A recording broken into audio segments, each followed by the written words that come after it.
Ассалаумағалейкум.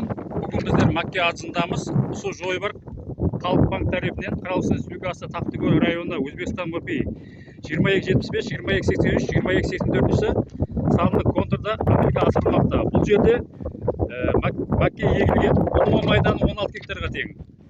Бұл жерге сапалы тұқымдар себілді. Заманауи техникалар тартылды. Hamda агротехникалық лаждар толық орнанды.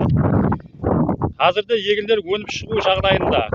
Егіндерді жетілдіру 132 күн давам етеді. Жетілісу уақытында суғарылып барылады. Hamda табиғи минерал төгіндерменен азықталады. Макке өнімі аз-ауқат, от-жем санатта кеңінен қолданылады. Бұл өнімнен келешекте үлкен пайда көрмекте. Жойбарға 10 диқан қосылып біріктірілген, әрбір диқан үшін орташа жер майданнан көрі келеді. Әрбір диқан белгіленген жер майданын өз уақытында егіп, тәрбиялап барады.